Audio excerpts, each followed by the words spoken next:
Alors, par rapport au sentiment de dégradation des conditions de travail actuelles, en fait, cette situation, elle allait déjà mal avant le Covid, mais je pense qu'elle devient de plus en plus insupportable depuis le Covid.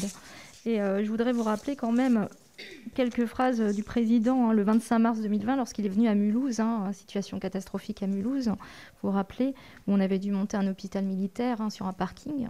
Il avait dit « Beaucoup a été fait, sans doute pas suffisamment vite, pas suffisamment fort. L'engagement que je prends ce soir, pour eux et pour la nation tout entière, c'est qu'à l'issue de cette crise, un plan massif d'investissement et de revalorisation de l'ensemble des carrières sera construit pour notre hôpital. C'est ce que nous leur devons, c'est ce que nous devons à la nation. Cette réponse sera profonde et dans la durée. » Voilà pourquoi ça devient de plus en plus insupportable. Concernant là, on me demandait des détails sur les charges administratives qu'on peut avoir.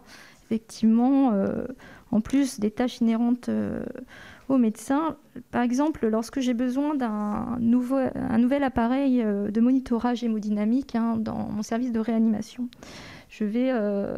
on va donc avoir plusieurs industriels qui vont nous contacter et qui vont nous présenter les différents appareillages. On va choisir, mais il va falloir monter un dossier qui va passer dans une commission et on n'a jamais la réponse sur notre demande de financement sur cet appareillage. Au bout d'un moment, on nous dit bah non, de toute façon, au niveau financier, on ne renouvellera que le matériel nécessaire. On n'a pas d'investissement supplémentaire à faire. Donc on a perdu du temps à faire un dossier qui prend du temps quand même. Il faut justifier notre demande, pourquoi on veut cet appareillage, qu'est-ce que ça va changer dans notre pratique, et finalement, ça ne sert à rien. Et donc, c'est des charges comme ça, un peu administratives, qui ne servent à rien et qui nous empêchent de faire notre travail correctement. Après, effectivement, on a tout ce qui est décharge de responsabilité et autres, comme disaient mes consoeurs, par rapport aux certificats, des certificats complètement stupides pour dire qu'un enfant, bon pas pour moi, mais bon, qu'un enfant a le droit d'aller à la danse, des choses comme ça, ou encore tout ce qui est certificat d'assurance, que nous parfois on a effectivement en réanimation pour tout ce qui est accidenté.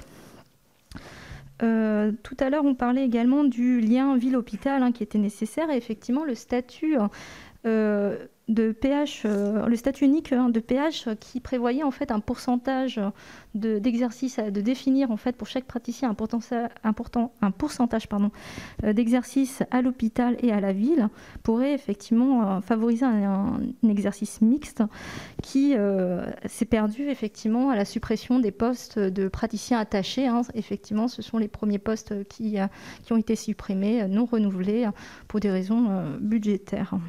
Et cette dichotomie ville-hôpital serait plus saine en fait qu'une activité, selon moi, privée à l'hôpital public, qui engendre des dépassements d'honoraires, et le fait de vraiment sanctuariser l'hôpital public et faire son activité privée ailleurs serait beaucoup plus sain, notamment au niveau des relations entre personnes également.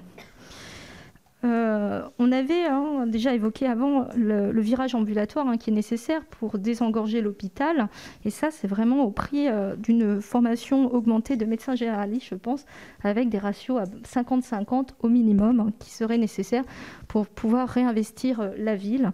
Et le fait de peut-être réinstaurer les CES, effectivement, pourrait réajuster notamment les besoins en pédiatrie, en gynécologie médicale, pour les besoins du public.